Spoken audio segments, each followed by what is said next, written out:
Ladies and gentlemen, good evening. Welcome to Tony's Tuesday Night Wine Chat. I am delighted to be joined by Francois Bourde. Francois, you worked at Hotel de Van for 12 years under the likes of Gerhard, Basset, Robin Hudson, Ronan, Sayburn, all glittering names in the world of wine and hospitality. You left me to join Robin at the Pig in Brockenhurst, where you've been for about 6 years now. Is that right? Yeah, that's correct. And you're food and beverage manager there, so the head sommelier reports into you. I know you're heavily involved with the wine still there. Tonight we're going to talk to you about Hotel de Van, your new life at the Pig, and of course delve into the world of wine and try and tap you up for a bit of information for everybody watching and listening in. So first of all, Francois, how are you? I'm very well, thank you. Yeah. And how are you holding up in lockdown? Well, actually perfectly well, because I'm actually like looking after the Pig property. So yeah, so okay. It could be a worse place to be. Absolutely. And I almost felt like I should have got a bit of my taxidermy to bring into the room. You've got some great specimens behind you. Have a look. Yeah. And you said you're in the garden room, is that right? That's correct, yeah. So what is that? That's just an extension to the library, okay, and that's just overlooking the courtyard. Okay. Yeah, it's just a chill out area, basically. Yeah. And it feels like things have worked out pretty well for you there. You found a wife in Slavka. You've got two twin boys, Marcus and Lucky. Yeah. And so you've got the perfect family life. Very different to the bachelor I knew working with me at Hotel de Van all that time ago. Yeah, going out every night after shifts. No, nothing like that again. Well, I know the feeling. It's quite nice to move into that next stage of life, isn't it? You know. No, that's true. Yeah. Yeah. Now, do you miss Birmingham at all? I do in some ways, because I still have a few friends there. Okay, and then I miss the nightlife again and the restaurant scene as well. Yeah. And you made a lot of friends during your time in Birmingham as well. I know. Yeah. There'll be a number of our regulars tuning in to listen to you. So now, Francois, where did you grow up in France? Where's home for you in France? So basically, there is no home at all, okay? Because my dad was in the police, so we moved every 5 years. I was born in Le Puy-en-Velay. For information, that's where the Puy lentils are from. Okay, yeah. Yeah, in central France, I only stayed a month and then moved around after that. I always say that I'm from the Pyrenees because that's where I stayed the most. Okay. Okay. So what stage of your life was that where you were in the Pyrenees? That was from 94 till I came to the UK in 99. Okay. So your dad was a police commissioner? That's right. And your brother followed the same route? Exactly, yeah. And he's a police commissioner as well? Yeah. But that's not what he's doing at the moment, is it? No, that's right. Yeah, he's taken a leave and he's the head of the security for the Rugby World Cup 2023 in France. Wow. So, which is quite a nice job. Yeah. Absolutely. So, the question you should ask is, why am I not a police person? Well, that is a good question. Yeah, it's because my mum was completely against it, because she always dreaded any phone calls at night. Okay. So she said, no, you're not going to be a policeman. So she's got enough to worry about already. Yeah, exactly. And have you got a family that are really into their food and wine anyway? Yeah, absolutely. Yeah. My dad always worked next to wine region. So Burgundy, the Rhône Valley, for example. We lived in Bourges next to Sancerre as well. So we've always been next to a wine region. Yeah. Now, we've talked about, when you visit France, if you open a wine menu and you're in Burgundy, the wine menu is full of Burgundy, isn't it? Exactly. In the Rhône Valley, it's full of Rhône Valley wines. Yeah. So I guess you probably, growing up, got a bit of a unique view on French wine as a whole. No, absolutely, yeah. And like the first ones I've tasted, I probably was like 5 years old and finishing the glasses of my parents at tastings in Sancerre, for example. So, oh wow, okay. The tasting Pouilly Fumé, Sancerre, and yeah. I knew all these names from a very young age. Yeah. So your palate was getting coached from early years. Exactly. Now, obviously, should we, if we need any Rugby World Cup tickets, should we do that directly through you? Or yeah, exactly. So yeah, France, England, hopefully. Yeah. Well, hopefully, your brother's not got to worry about managing the security logistics of social distancing in 2023. No, exactly. Yeah, I hope that will be over by then. Great, absolutely. Yeah. Yeah. Now, Francois, you went to, I guess, would you call it catering college in Biarritz? Yeah, that's right. Yeah. And then Toulouse. Yeah. Leaving in 1999 and coming to the UK. Now, just to talk about catering college, it's not like you're just studying wine, is it? You are. No. What sort of things are you learning while you're there? So basically, you learn about everything. Okay, so you've got courses on kitchen, restaurant, bartending, housekeeping, everything basically. So I did all those, and I've got degrees in all of those basically. Okay, so now for me, as a general manager in various different types of business, so I've been a health club general manager, I've managed hotels, family entertainment centres. You know, if I go back to the bowling days when I was, early 20s, there's not a job in the building that I couldn't have covered a shift for. Yeah. Okay? Yet when I moved to health clubs, I wasn't qualified to do personal training with somebody. I wasn't qualified to give a spa treatment. I think at Hotel de Van, you were probably the only person in the building that we could have literally given you any job to do apart from the spa, although I'm sure you'd have given it a good go. Yeah. You could have done anything. You could have been the chef, sommelier, bar manager, any of those roles, run the restaurant, all within your repertoire. Yeah, probably. Yeah. And then again, after you learn more when you're on the jobs. You do have a good go at learning things. Yeah. And I remember that we always used to get you to fillet the fish as well, because you were the best person at doing it, and you're absolute master in the kitchen as well as with the wine. So you then moved from France to the UK. You went to Hartwell House, an assistant sommelier, as I understand. Is that right? That's correct. Yeah. So exactly how it happened. Okay, I was still at sommelier school, and then I was looking for a stage to do my sommelier qualification. And a headhunter came to advertise the UK as a place to work. And I didn't have a stage at the time, so he actually found me a place to be, and that was Hartwell House. Okay. So I did 2 months, and then they hired me back after. Excellent. So why is UK a popular destination for sommeliers to come and want to work? For me, it has always been the center of the wine world. Okay, because of the small production of wines in the UK. Okay, which is obviously changing now. All the wines were imported, and then that's so much more interesting. Although I have to say, at that time, the pricing of wine was much better. Okay, so you could drink Mouton Rothschild 1970 at £100 on the wine list. So that's something that's changed globally, isn't it? That's not just the UK market. Yeah. And is that definitely kind of new world countries coming in and buying up large volumes of those big names? Yeah, exactly. Yeah. So, which is a shame, and the duty, obviously. Yeah, sure.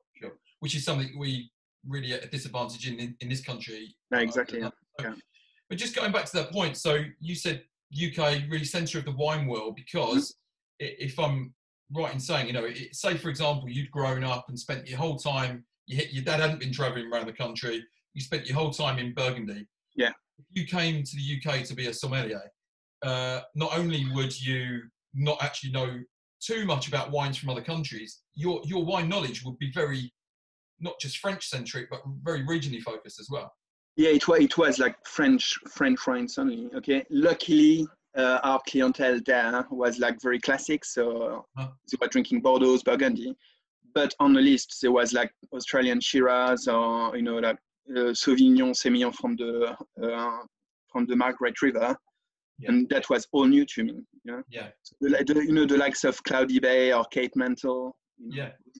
So how did you find those New World wines when you came, you know, and you started experiencing these for the first time and you were trying, you know, Marlborough Sauvignon Blanc, you know, compared to, you know, you living and trying Sancerre as a kid, you know, how did you find that? Yeah, they were totally different. Okay, there is no better wine than the other. They are just very different wines. You know, that's all. So, but then after, you know, like a lot of like American Chardonnays were like as good as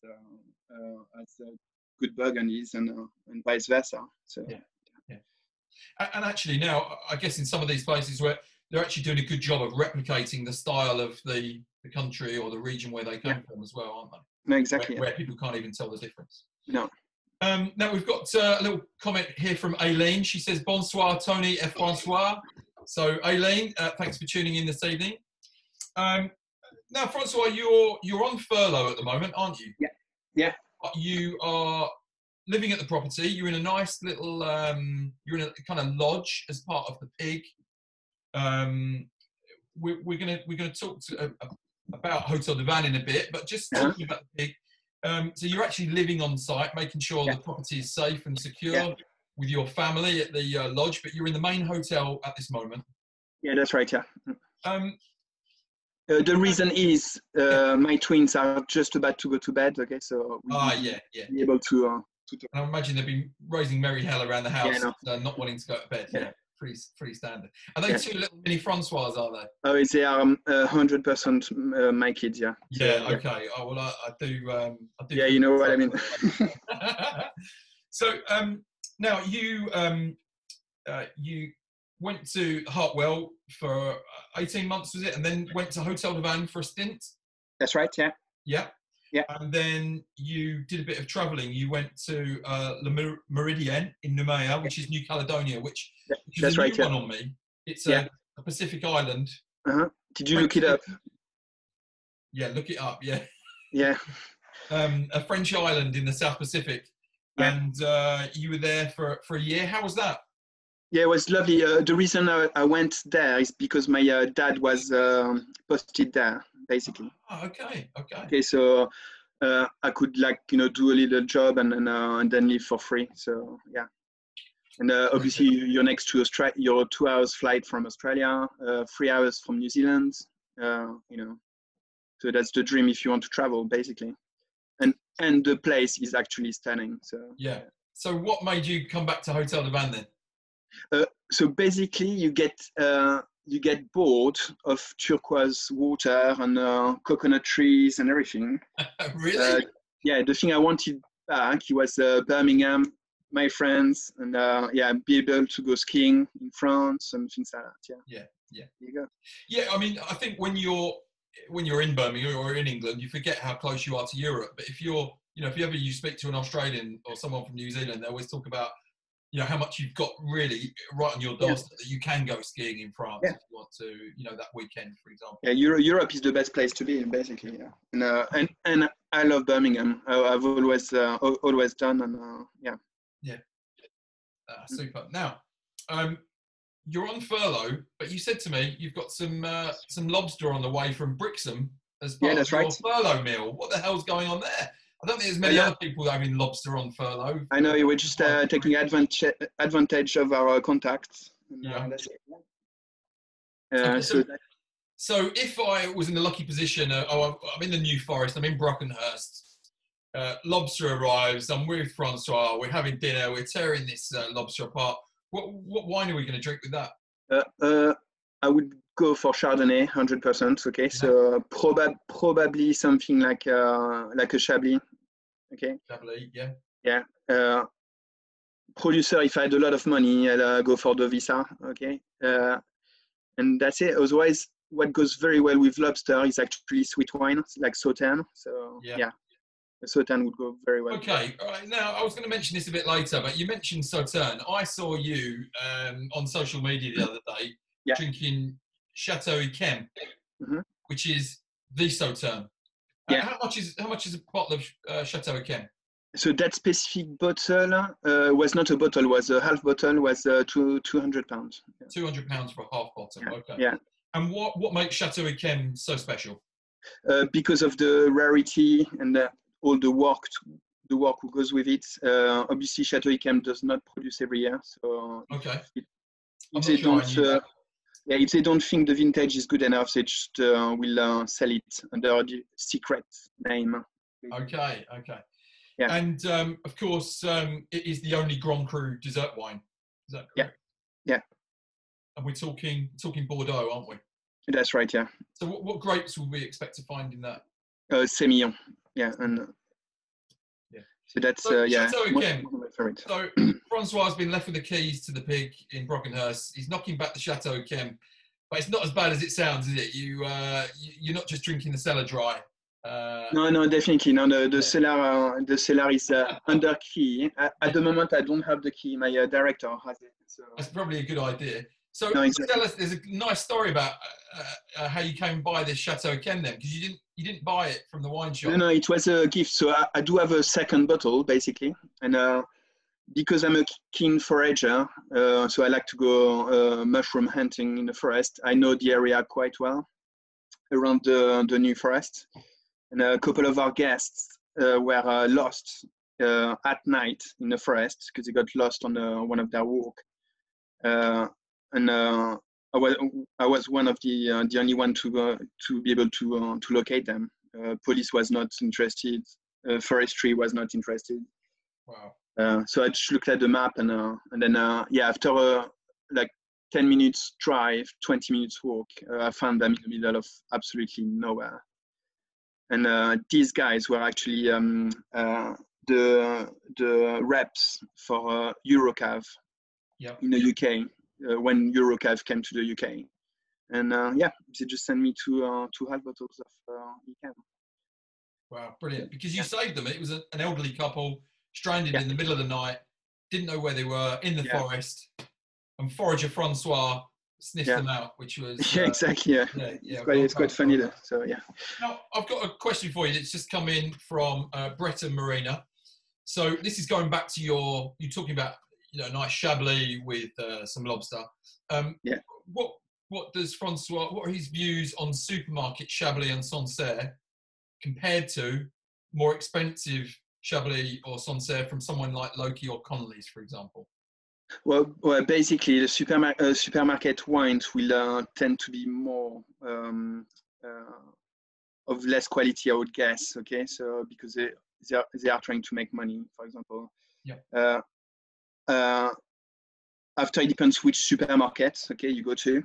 Okay, sometimes I do get the odd Waitrose. Okay, so they have a very nice selection, which is quite expensive.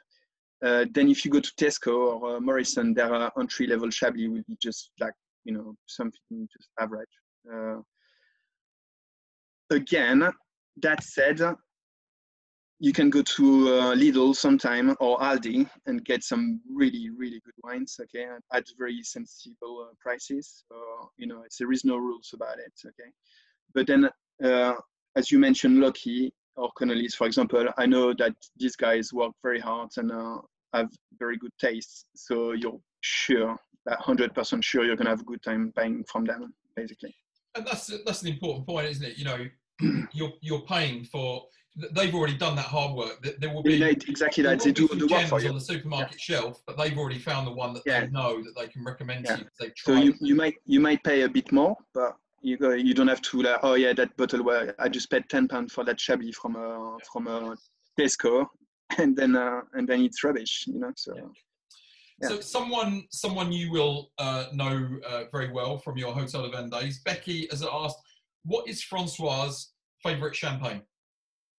Okay, so my favorite champagne, it's a bit biased, okay, because I had a few trips there, okay, with Moët Chandon, so that will be Dom Pérignon, okay? Okay. That's the one I could afford, okay? Otherwise, that would be Krug. Yeah. I think Sonal is, who was last week, is still an ambassador for Krug. Okay. Yeah, and I mean that Krug is the best. There is, the non-vintage. But then Dom Pérignon, because I had a few trips there with the chef de cave, and it's just amazing. And the first time I ever tried Dom Perignon was because you used to do at Hotel de Van at Christmas. You used to do by the glass, didn't you? That's right. Yeah. We had high spending customers in December, bit sloshed, Dom Perignon, and maybe and you could have a nice glass before dinner, couldn't you, without having to buy a whole bottle? And, no, exactly. And I was very grateful that you poured a glass for me, and it was great. It was great, but you know, I think for me, my favourite of those, you know, high end expensive champagnes was the Perrier-Jouet Blanc de Blanc, which was just amazing. Yeah. And I think perhaps I prefer that kind of softer styles, more feminine style of champagne, maybe. But yeah. I was going to, again, this is something I was going to mention to you earlier, but as it's come up where we were talking about different types of wine from different places, I remember very well, this is a little Francois story where I'd received a gift at Christmas from a supplier, and it was a bottle of Premier Cru. I think it probably was Chablis anyway. And I said, oh, look what I've got, a bottle of Premier Cru Chablis. And I'd not been at Hotel de Van long. He took the bottle of me, you had a look at it. Can you just stop 2 seconds? Yeah. I'll come back. So I think we may have Francois's young twins running about, possibly. So we'll find out from Francois in a moment why he completely poo-pooed on my Premier Cru wine. So it will also be a good time to tell you that next week I am joined by Dimitri Mesnard, someone well known to Francois. He is the chair of the European Court of Master Sommeliers, so also a friend of Nigel Wilkinson's. And we're going to be talking, he works for Jackson Family Wines. So Dimitri is going to be talking to us about Californian wine. We're going to ask him about Burgundy, some similarities there in the grapes that they plant and use widely. And of course, we can ask Dimitri anything about wine at all, but that's next Tuesday. This Tuesday, though, it's all about Francois. He's back with us. Yeah. So, Tony, I knew this was going to happen. Okay. Guess what? Yeah. It's the fire alarm. Yeah, the fire. Yes, I fine. thought you had that bottle of Premier Cru wine that I mentioned all those years ago. No, I could hear it for a second, and I was like, yeah, no worries. So, I had this bottle of Premier Cru. I was well chuffed, and it's fair to say that you pooped on my strawberries when you said, no, I've never heard of it. I don't think that will be very good, and gave it back to me and then left the office. So why would one Premier Cru be better than another? How does that work? Or Grand Cru or whatever? But it depends. You're talking about Bordeaux or Burgundy? So I think this was a Burgundy. You're on mute, Francois? Francois. Yeah, here you go. Burgundy, it's a very tough region. Okay, so basically because you can have like Grand Cru, as you said, Premier Cru, or just villages, but it's all about the producer. Okay, so you can have like Grand Cru from Clos Vougeot, for example, and that will be like really rubbish wines, which you're going to have to pay like 50 to 100 pounds a bottle, and it's definitely not worth it. And then find some village wines like Beaune or some sort of appellation like this. And, so it's all about the producer and nothing about the Grand Cru. Apart from one, obviously, which is Romanée-Conti. And that will be guaranteed always good. Definitely. Sells out before. Yes. You get so Romanée-Conti is the Rolls Royce of French wines. I've never tried it. Okay, really? So I've tried all the other Grand Cru from the domaine de la Romanée-Conti, but not the Grand Cru, which is Romanée-Conti. So can you explain to us the classification, first growth, second growth? What does that mean? So in Bordeaux, so that was in Bordeaux, for example, that was the classification done in 1855 for the Universal Exposition in Paris to showcase wine. Okay, so that's pretty old, and then it was redone in 73, where they added the Mouton Rothschild to the first growth. After, yeah, so it's exactly the same as Bordeaux. Okay, apart from the first growth and second growth, you can be sure that the quality will be there most of the time. Okay. Okay. Then when you go down to fourth, fifth grow, that's a bit more, but basically, yeah, it's all bullshit. Well, I was going to say, how relevant are these guys? 1855, how relevant are they today? Are there other areas that are now better? Or, we've got the science now that says the soil or the aspect will tell us exactly why that terroir is supposed to be so good. Yeah. Has any of this become out of date, would you say?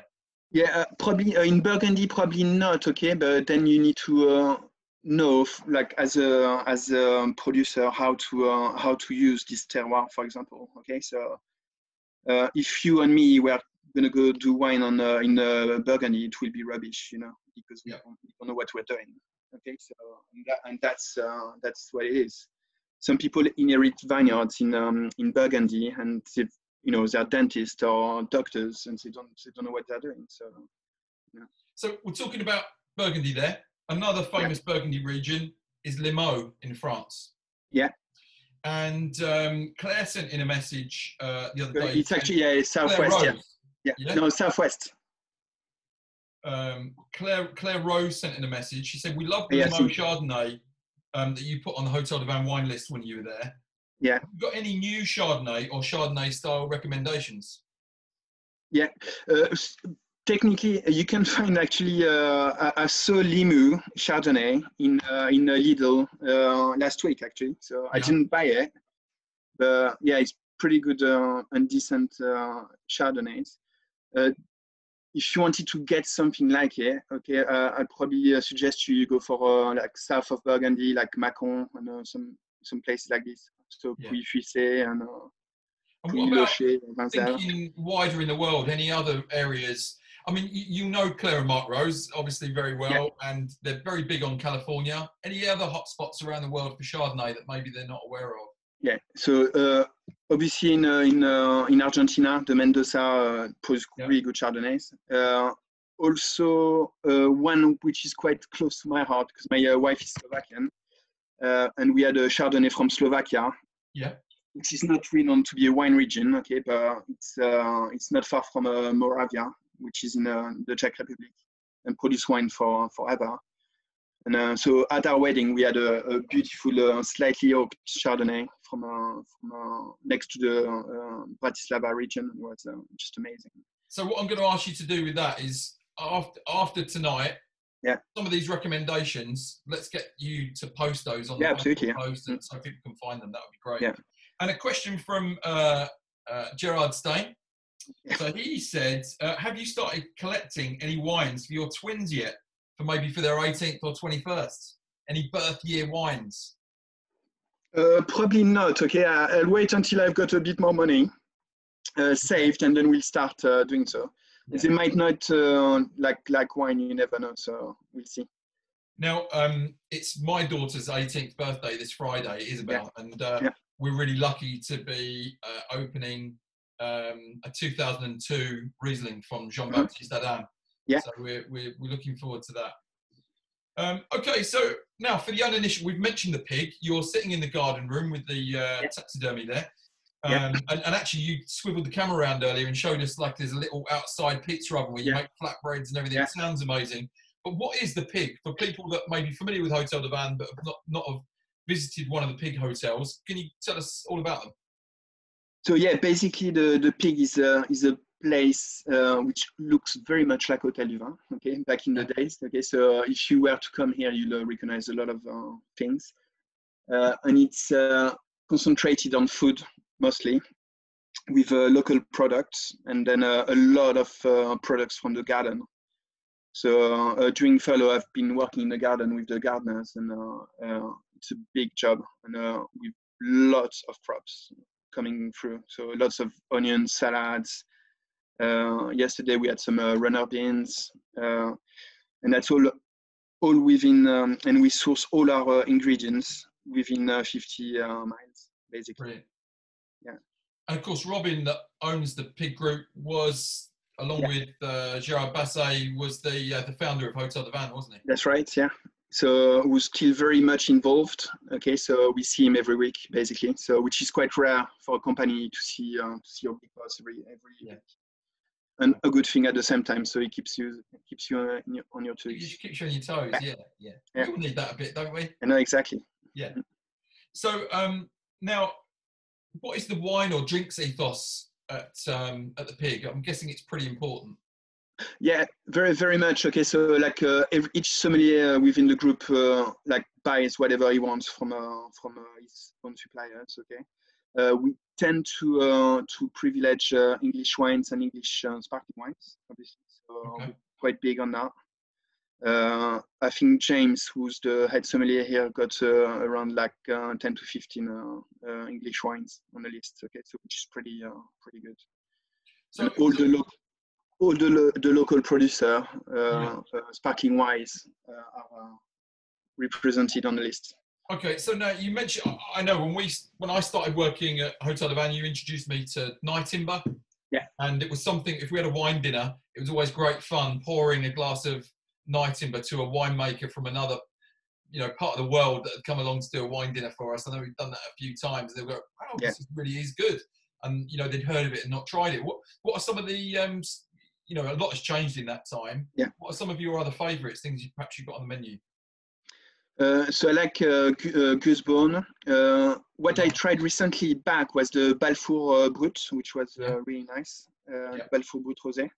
We had like a tasting drink fellow with Richard Balfour in, so that was pretty good. Did you really? Yeah, he's a character, isn't he? Yeah. And then Simpsons also, which is pretty good. I've not tried that. I've tried the Balfour. Goosebone, I absolutely love. So Goosebone, we've got a tasting tomorrow with them. So yeah, again. I'm a bit tied up, but what time's that? At 3 o'clock. Okay, I'll do what I can. Yeah. Yeah, I can let you in if you want. And have you tried Hattingley Valley? Yeah, of course. Yeah. Some great fizz from them as well. Yeah. Yeah. Then around here we've got like places like Hambledon. Okay, so which is our pouring sparkling wine. Okay. Yeah. Know that well. So that's our wine by the glass. We also do champagne by the glass, which is Bollinger. If you want to go English, that's Hambledon. Yeah. My wife's favourite champagne, Mrs. Elvin, loves Bollinger and Hambledon. Me too. Can you get Hambledon in Waitrose as well? I think perhaps. Yeah, that's right. Yeah. Yeah. Right. Yeah. So worth giving that a try. Now, around this time of the year, I'm sure I see that normally the Pig Group, because how many hotels is it now? 5. Yeah. 5. So you've got Brockenhurst, which is Pig in the Forest. Yeah, the first one. Yeah. Pig on the Beach on Studland Bay. Yeah. Then Pig at Combe in Devon. Yeah. Pig near Bath, and then the newest one is in Bridge, next to Canterbury. So you've got one coming, haven't you, as well? Yeah, that's right. In July, end of July in Arlene Bay, which is next to Padstow in Cornwall. Oh, fantastic! Yeah, that looks amazing, actually. So. Yeah. And this is like Hotel de Van in the old days, really, isn't it? A little bit, I feel. Yeah, no, exactly. Yeah, and but like the one in Harlem Bay, they're gonna have a lobster shack and everything. Oh wow, that's gonna be amazing. So, now what are you actually drinking at the moment, Francois? So I got a wine from a little place next to where I live, and called the Set. Okay, so which is a coffee and a wine bar. And they got that beautiful Bulgarian wine, okay, which I thought was going to be Bulgarian, yeah. I've never tried that one. I've tried the Pinot Noir from Bulgaria that they sell, and that's a Bordeaux blend with a bit of Syrah in it. Nice. Yeah, and that comes from the lowland fresh. Sorry, I don't even know how to pronounce that. Frisian lowland, which is the south of Bulgaria, basically, and that's drinking really, really well. Oh, good. Well, I've got on the go, this is a majestic number, HDV, which is a nice Provence rosé. Yeah. Sunshine came out tonight. I thought, the rain's finally gone back in. I'm going to have a bit of a taste of summer. I know Mrs. Elvin loves a rosé, so at this time of year, so we thought we'd dust that out. I think this one is literally majestic for about £8. It's an absolute bargain on the mixed six. So definitely. Yeah, that's about £13. Okay. Yeah. Okay. All right. Good. Good. Thank you for that. Now, yeah, I was going to say you've normally got a music festival on this time of year. Is that Yeah, right? that's correct. A very popular music festival, and that was due to be in June basically. And obviously because of COVID-19, that was. So we did like 2,500 people last year. Wow. So lots of people. Yeah. Yeah. They're quite amazing. It's called Smoked and Uncut. So That's hopefully right. that will be back next year. Yeah. Live music, food, wine from you guys. Yeah. Bit of a gastro heaven by the sounds of it. No, exactly. Yeah, lots of nice food for like all type of people. Like you can go from a curry to vegan foods, anything. Yeah. So it's like a festival, but like a little bit pimped up. Yeah. Yeah, that sounds amazing. I know that the rooms, the bedrooms in all the hotels in the area, well, that's on a scarce, aren't they? But yeah. Now, a question for you. It's just come through from Becky. Are you going to put Taittinger English Sparkling or Taittinger English Sparkling on the list when it's released? We'll have to try first, okay? And again, that's not up to me anymore. That's the head sommelier. But yeah, we'll definitely try it first. Yeah. So for those that don't know, essentially, we know about climate change. Yeah. And some of the champagne houses are buying up land in the south of England because actually the climate is very similar here now as to it was in Champagne maybe 100 years ago. Mm-hmm. So do you see more? Not just that, as well, is the soil basically. So if you imagine Champagne, which is east of Paris, so you've got chalk underground that goes all the way underneath Paris. Okay, and then imagine a white cliff of Dover. Yeah. Yep, chalk. So all Kent. Okay, and then a few patches in Hampshire as well. Yeah. So all along like West Sussex, and that's the same. You've got the old Champenoise climate. You've got the chalk soil, and that is why these guys are buying up the land. So I've been really interested to try it, and there's every chance it could taste exactly like Taittinger. Yeah. You might even pay. I don't think they're gonna try to do exactly like Taittinger, obviously, because they want to have like their specific taste. Sure. So yeah. No, brilliant, and thanks for mentioning that, Becky. So we mentioned that you're a dab hand in the kitchen. What are some of your all-time favourite food and wine pairings? I mean, the hardest. I really like like Bordeaux and like just grilled steaks, for example. Okay. Yep. Also, one of my favorite of all time was asparagus with confit lime with Anjou white, so Chenin Blanc. Okay. And that was tasted we tasted that in Anjou in Loire Valley, and that was just outside of this world. I'm saying that because asparagus is quite hard to pair most of the time. So. Yeah, absolutely. So we always think of like New Zealand Sauvignon Blanc, for example, but yeah, Chenin Blanc is a great choice as well. Yeah, no, great. Now, I have to say, you saved me hundreds of pounds. I've never told you about this. About a couple of years ago, I was in Loki Wine. I was with Matt Shaw, Phil Innes, and a few people that worked in, barristers and all the rest of it. And we were sitting around one of those round kegs, and people were taking it in turns to buy a bottle of wine. And there was a bit of male bravado here. And as they went around the room, they were buying increasingly more expensive wine. And we're all having a bit, there was maybe 6 of us. So it wasn't a tremendous amount of wine each, but we're talking like somebody bought a bottle of wine for 80 quid. Then somebody bought a bottle of wine for 120 quid. Then it was 400 quid. There was a bottle of Sassicaia opened in the, and then it came around to me, and I'm thinking, oh my goodness, what do I do? So I searched for my, it was like a little mini Francois on my shoulder, whispered into my ear, 9 popes. Oh yeah, I remember that from Charles Melton. Yeah. Yes. So you introduced me to that wine, and I think it was maybe around £50. Yeah. Which meant I didn't have to sleep on the street that night because Lucy threw me out when I got home, and everyone said it was the best wine they'd tried all evening. And just so, what is Nine Popes? If you're just able to share that with everybody. Yeah. So yeah, you cut up. Can you say that again? Sorry. Yeah, just Nine Popes. Why don't you tell everybody what that is, what that wine So is? yeah, basically it's a wine from Charles Melton, Barossa Valley, if I remember well. And then and it's actually, the translation is Neuf du Pape in French. So it's an Australian Chateau Neuf du Pape. So made with Grenache, Syrah, and Mourvèdre, exactly the same. And it went down a storm. So thank you for that. Yeah, very obviously much that surprises people. Yeah, incredible quality. So now last week we had Sonal Claire on here, GQ Sommelier of the Year 2018. You know, he's a great character, and a brilliant chat with him last week. He's an Arsenal fan. Yeah, exactly. We've got Francois on here this week. You're an Arsenal fan. Exactly. What's going on? Is it a sommelier code or? No, there is a very normal explanation to that. So when I came to England, there was 2 French managers. Okay, so one was managing Liverpool, so Gerhard, Yeah. The other one was managing Arsenal, which was Arsene Wenger. And I just picked one. Yeah. I bet you wish you backed Gerhard now, don't you? I know, yeah. There you go. I know, yeah, but they had a very dry period as well. So, you know. Yeah. After that, my French team is Paris Saint-Germain. So, Okay.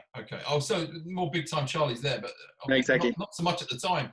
Yeah. Obviously, I know I mentioned it last week. Appropriate time. We'll move on from the football now. Yeah. Just that trivia, important to point out that obviously West Ham were the last team to beat Arsenal at Highbury and the first team to beat Arsenal at the Emirates, which is always nice. Yeah. Okay.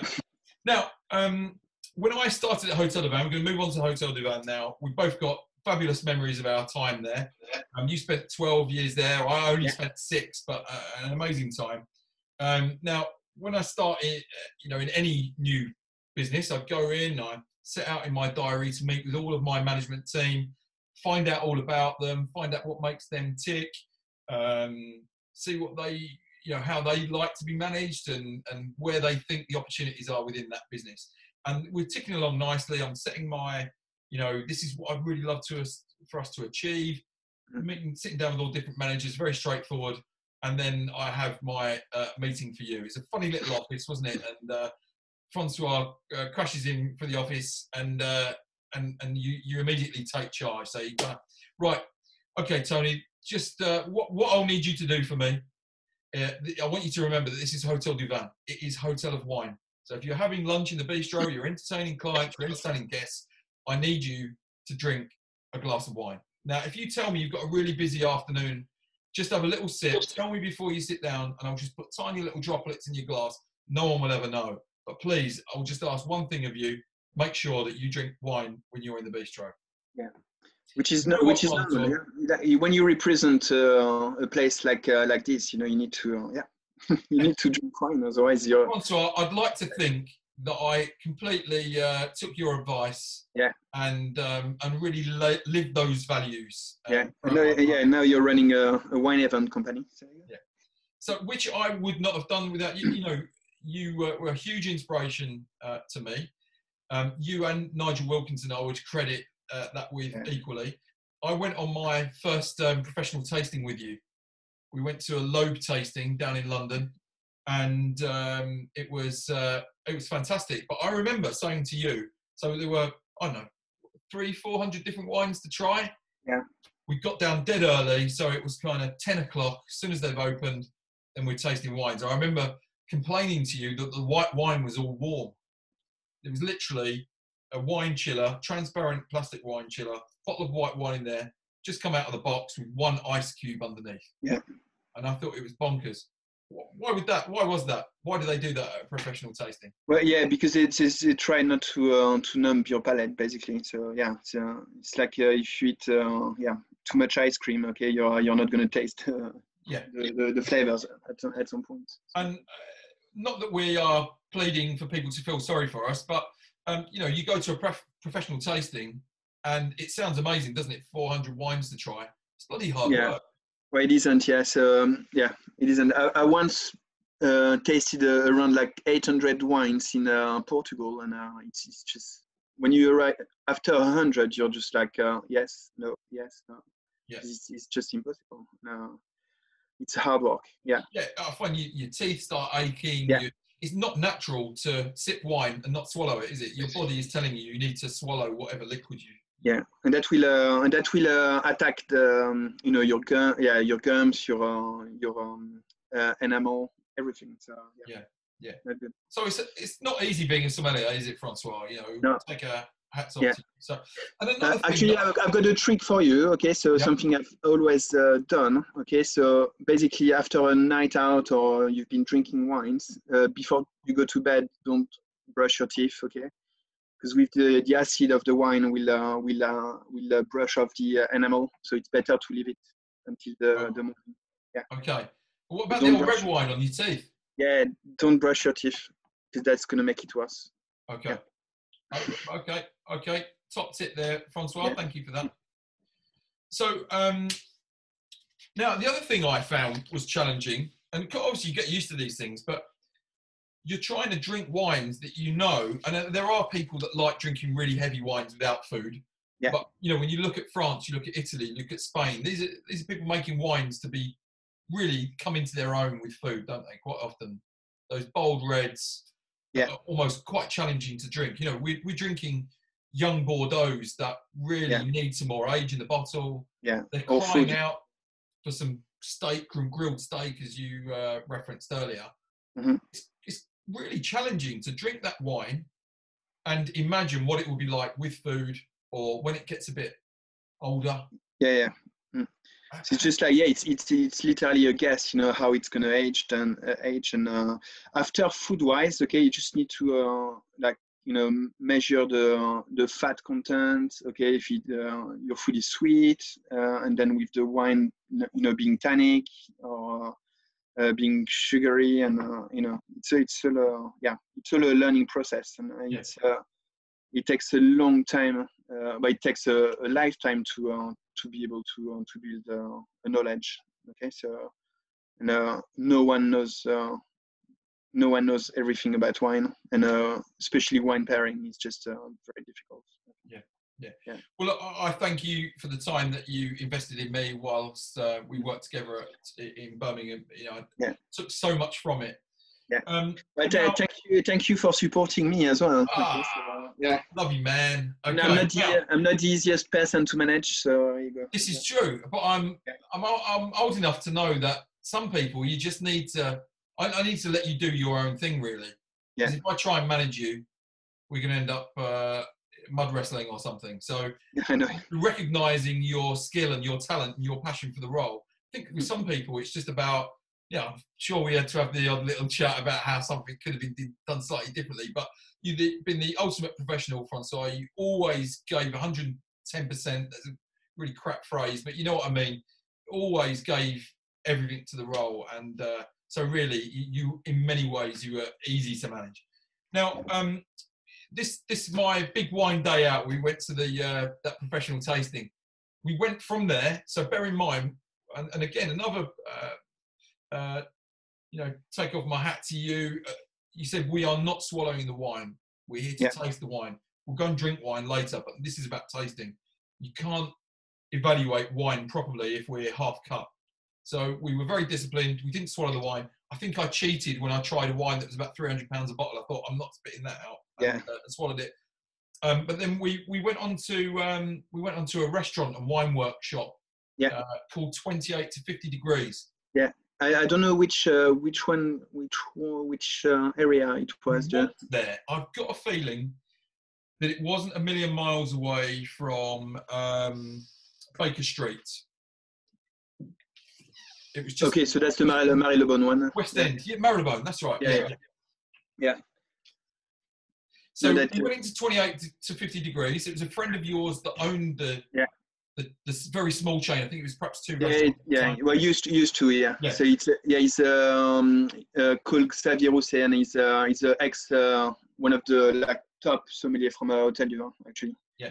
One of the first ones. So And it's amazing how many top sommeliers in this country have got that Hotel du Vin pedigree, haven't they? From back it's just crazy, like the location. Even here in a pig. But 4 directors are ex Hotel du Vin general manager. So It just tells you.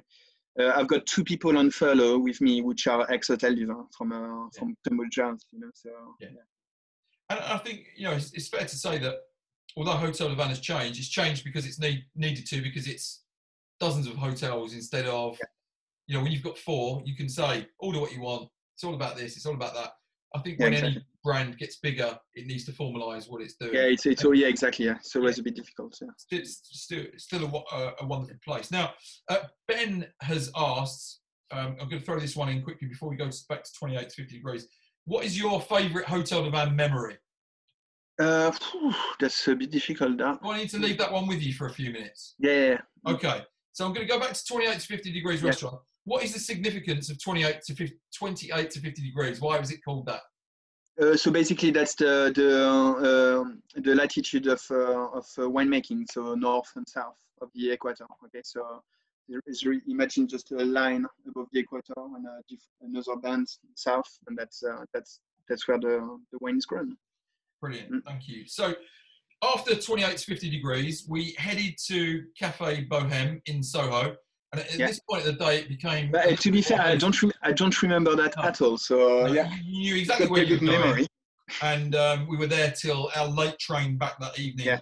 I think one of us had a burger, one of us had steak free, and it was a fantastic day out. So thank you very much for that, Francois. Great introduction. I'm sure that one day out had a big part to play in why I'm so into my wine now, because I think it's one of those things. I thought I knew about wine until I came to Hotel du Vin, and then I realised I didn't know, and it really made me want to do my, some wine qualifications and learn a bit more. But Francois, it is the time of the evening. It's the time that anyone who has an interview with me kind of dreads a little bit because they don't know what I'm going to say. Francois, it's time for your 20 questions in 2 minutes. Are you ready?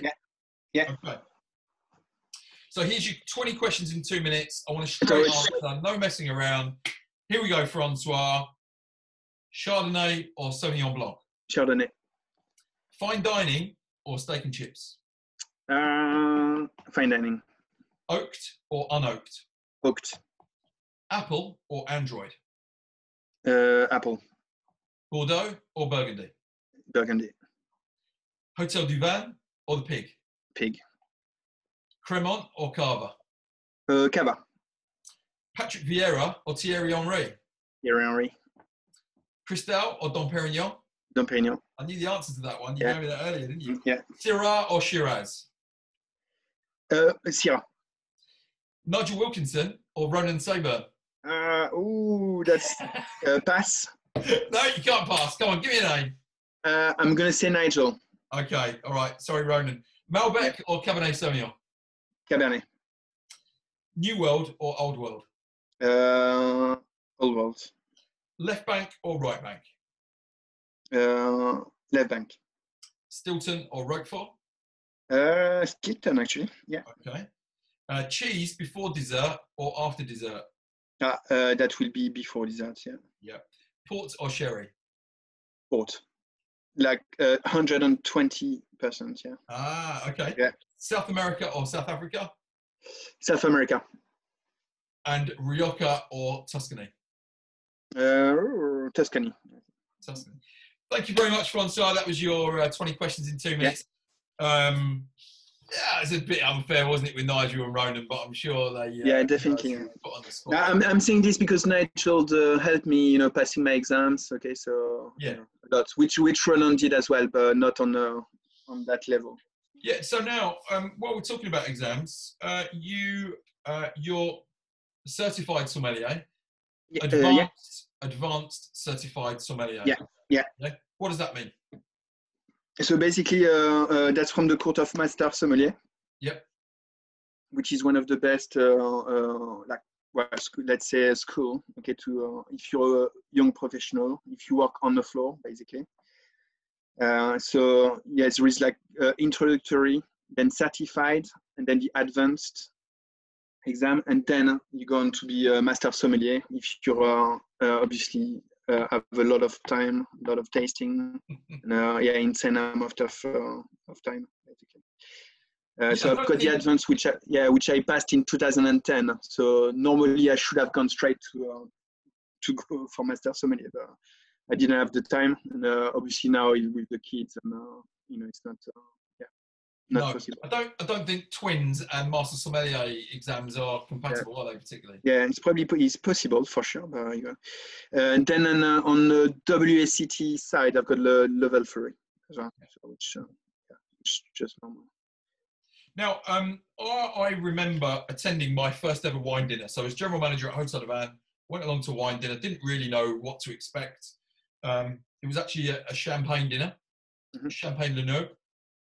And there was this amazing, charming lady called Anne Malassan who said she only drinks champagne. So she said, why would you drink anything else? So she didn't even just drink her own champagne, but she only ever drank champagne any time of the day. From London, So, and it was an amazing evening, an absolutely charming lady. Champagne Le Neu, it used to be the pouring champagne for Hotel de Van. That's right, It's crazy, isn't it? I think it stopped because they don't produce enough, and as Hotel de Van got bigger.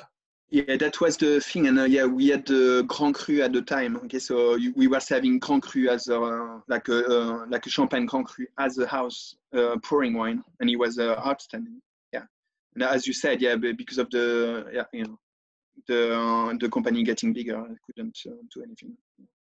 Now, I came along to this event really as a guest. I mean, I was a co-host, but only really there as an ambassador for Hotel de Van to say welcome to people. I just remember being absolutely blown away. It was such a stunning evening. It was one of the best nights of my life. I had my wife there, Francois, you looking after us, Anne Malassan charming us. I think I can remember a lot of the people that were around that table. We had David Nichols, Dr. Cole, the Roses, Webby. It was an amazing evening. But there were probably, I don't know, 10, 12, 14 of us. And I thought, bloody hell, we've got champagne on free flow. The food is amazing. This needs to be busier. So I kind of, it really drove me to learn more about wine.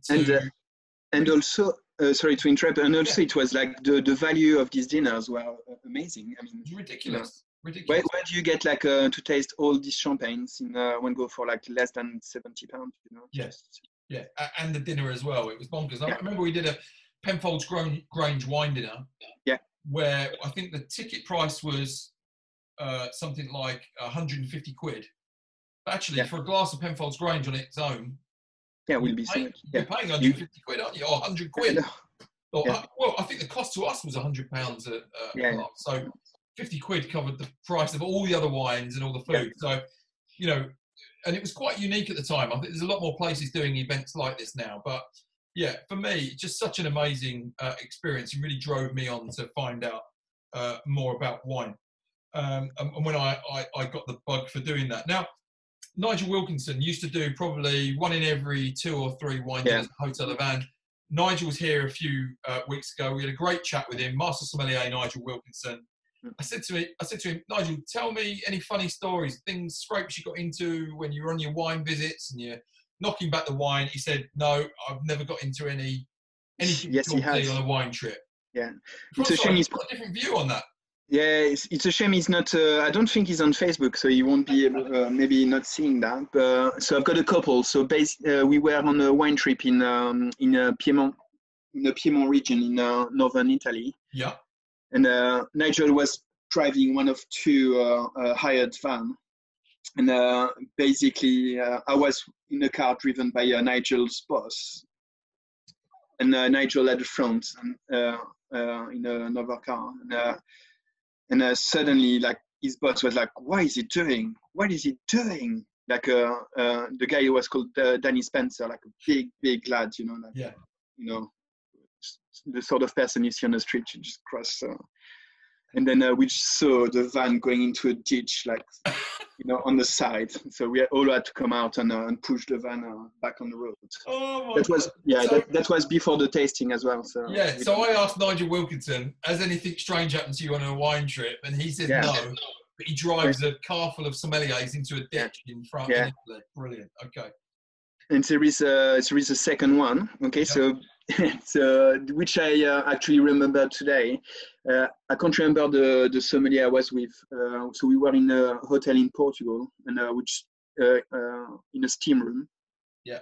Just chilling after a day tasting, and Nigel's. We were on a like 2 weeks trip in Portugal, and as you do, and then Nigel was just coming for that day because we were visiting one of his property that he sells.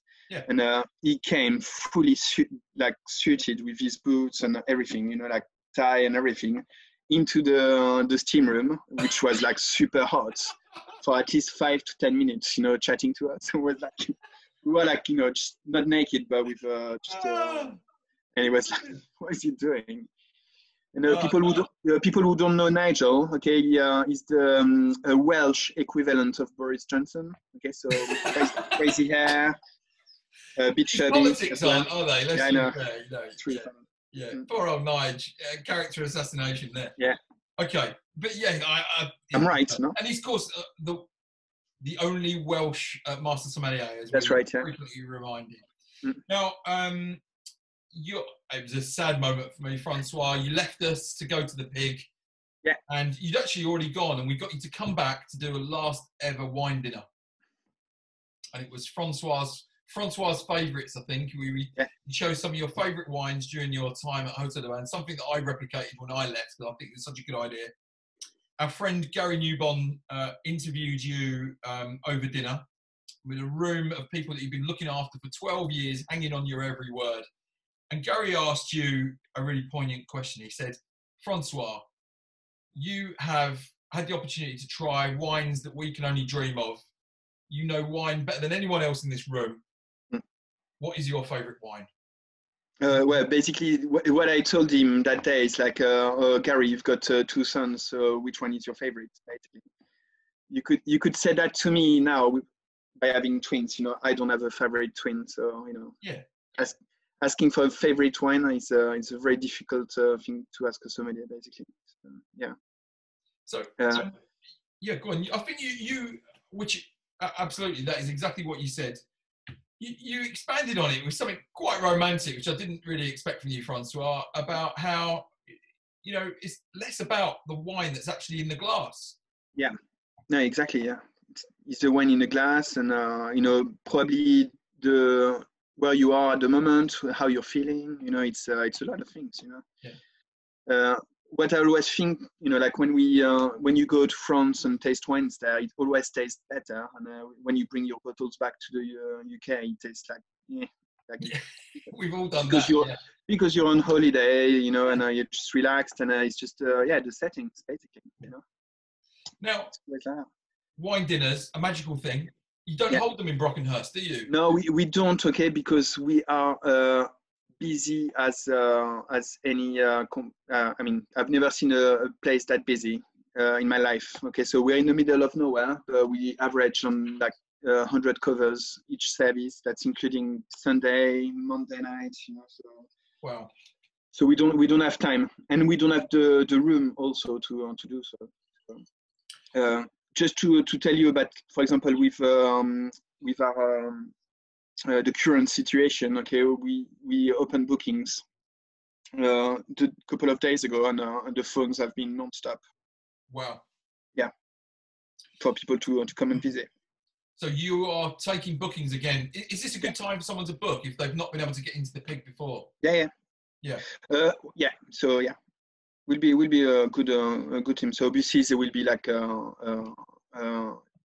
social distances and everything. So that procedure in places. But yeah. I can't tell you all the secrets, I'm afraid. But. Now, can you book a personal foraging experience with Francois? Is that possible? Well, no, you can, but you can't. But you can come with me. Yeah. So okay. when the time is right. A special invitation for people that are listening to this. Now, I've got a note here. Someone you know very well, one of your biggest fans, always speaks of you very fondly. Dr. Nigel Cole. Bonsoir, Tony and Francois. Not a question, but a hi from Nigel, an extended family, and a thanks for equating me with new world wines and introducing a whole new younger generation to Hotel de Van.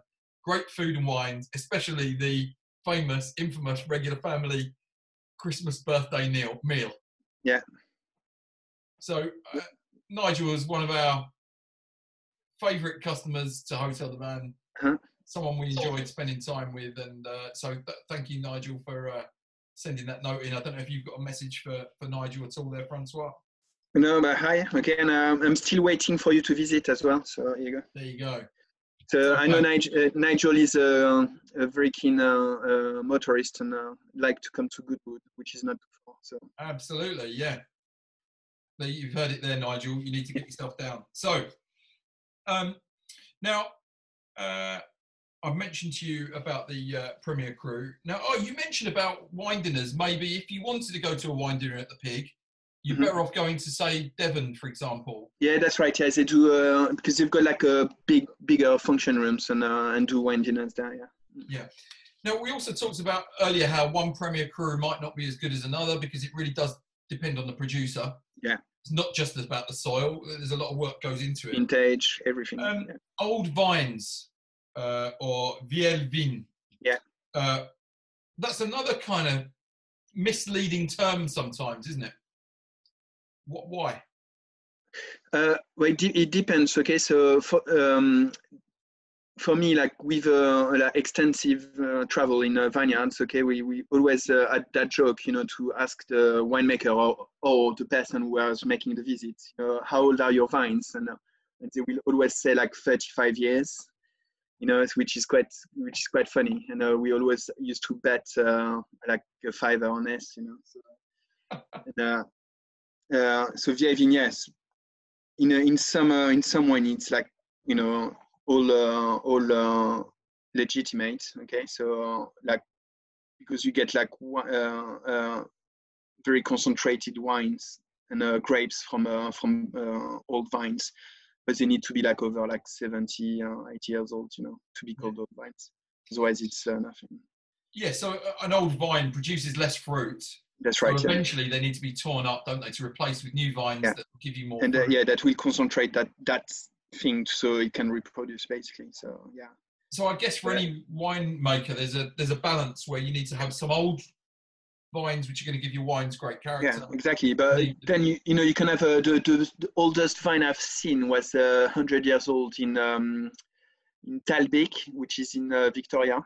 Yeah. But the vine was only producing like 1 or 2 grapes basically per year. Wow. And it's obviously money-wise, it's not. You can't. Well, I guess it was just there as some kind of curiosity. Yeah, of course. Yeah, it is. Yeah. So yeah. And there's a reason why New World countries might have older vines than in Europe. Mm-hmm. Yeah. Phylloxera. Yeah, exactly. Yeah. So because they were not affected by that disease, which came at the beginning of the last century, which decimated most of the French vineyards, apart from a few places. But. And so it might come as a surprise to some people that you walk into any French vineyard and the rootstock is American, isn't it? Yeah. So it's quite a funny fact. Huh? Sounds crazy. Explain to us how that works. Yeah, so basically the American vine, which were not infected by and resistant to the phylloxera, which is a little bug, were planted in France and grafted with French grapes, and that's it. That is it. And again, there is a few places in Europe which are what we call front de pied, which have not been planted with American stuff. Yeah, I believe that Ernie Lewson, Dr. Lewson Wines, he's got some vines in red soil that the beetles just will not go in. Yeah, there is places also in the Loire Valley, in Portugal, in the Douro, as well. The Quinta de Noval, the National Vineyard, that's phylloxera free. Yeah. But we're talking about like super expensive wines. So, yeah. So wine labeling is complicated. It's deliberately sometimes misleading with the likes of old vines. Someone could say something's old vines because they're 10 years old instead of 7, for example. Yeah. There's no law around that. What advice would you give to people that are, they're in Loki or Connolly's or something, looking for a great wine? What's your advice? Oh yeah, you talk to the owner, talk to Phil or Chris. That's the way to do things. Again, if you give them your budget, and they will find the right wine for you. And I guess that's exactly the same for somebody coming into the pig on Yeah. a Friday night. It's best to say to the sommelier, isn't it? How much No, exactly. Yeah. And always be honest with how much you want to spend. Okay, so and then people will work with this. So it's just like a question of honesty and yeah. And it's not something to be scared of, is it? Sommeliers would love you to tell them that, and they're not going to recommend you the £300 bottle of wine. No, exactly. Yeah. So. Mind you, I live in a very affluent area, so yeah. So okay then. So what is the average? What are people ordering when they're in the pig? Well, here it's mostly around like £50. Okay, in which is pretty high, I think. Yeah, I think we would say typically at Hotel de Van, if it was over 40 quid, it'd be a bit of a struggle to sell, wouldn't it? But here, it depends, And I had like a couple of like 60 years old women, didn't look like anything, and they bought like a £400 bottle of Hermita from Priorat, So. Oh wow! Okay. Yeah. So what was the producer? What was the Priorat producer? It's Alvaro Palacios. Okay. So L'Hermita, we used to have a room like in Birmingham, actually, called we L'Hermita. have Clos Mogador, which is a Priorat, isn't it? Yeah, as well. Yeah. Yeah. So we've got it on list. I can't remember. Yeah. Okay. So Priorat, this is a Spanish wine. Yeah. From the dark slate mountain slopes above Tarragona. Yeah. Super concentrated wine, expensive to produce because you can't get a horse, you can't get a machine up there, so everything has to be done by hand. And they used to blow up the mountains with dynamite. Yeah. Wow. Yeah. Okay. I know. So now we're getting towards the end. I'm going to let you go soon, Francois. I'm guessing the twins should safely be tucked up in bed now. That's I think they're in bed probably, but they probably play around in their bed until 9. Easy. Yeah, I'm sure. Now, I remember another funny little Francois story. So I downloaded on my phone a WSET wine app. It's like a game, and I was playing away at it. It was a bit fiddly to try and work out. But you can download it now, and you basically try and guess the region, what country it's in, what grape, and all the rest of it. It's really good fun.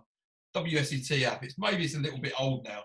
I remember downloading it, and you said, "What's that?" And I said, "Oh, look." So you had a go. It was probably more the faff with the buttons, to be fair, because it's quite quick. You have to press the buttons quite quickly. And I did fear for a moment that you were going to launch my phone out of the bistro window before service opened. But what I found hilarious was that you then went away, downloaded it on your own phone, and then came back to me within 24 hours. And you'd done the toughest level. You stuck it in my phone and went, "Done it, bloody thing!" And deleted it. So that competitive spirit of yours. It's not that competitive. It's just the fact that as a sommelier, you want to know everything, which is obviously impossible. Okay. Yeah. And so you thrive on learning, and so that's why you do contests and exams. Yeah.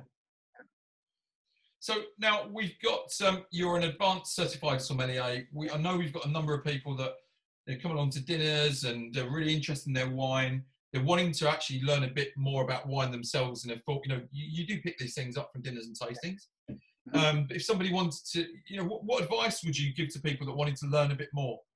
So if you're not on a trade, okay, so basically not working in a hotel or a restaurant on the floor, I'll go with WSET, okay, which is a bit more, that and the court of master sommelier if you are on the floor, okay, because that's the real deal. That's done for the people facing customers basically. Yeah. So WSET if you're not if you're just interested in about wine in an office, and then the rest, you. Yeah. Earlier I asked you for some tips, and Brett and Marina actually joked earlier that with that Premier Cru wine, when you said, "Oh, this is rubbish," and gave it back to me, he probably Vivino'd the bottle before he. Yeah, I've seen that comment. I know you did. I know you didn't do because I was there. So Vivino didn't exist at the time. No, it didn't. No. But Vivino's great, isn't it? It's that review. Yeah, I do use it. Yeah. Is it something you use when you're in the supermarket, or Not too much in a supermarket. Okay, sometimes. Okay, to look at pricing. okay, but yeah, because there's lots of mistakes as well. So on Vivino, sometimes you take a picture of a bottle and it's a different cuvée, and so yeah, it's not 100% proof. Yeah.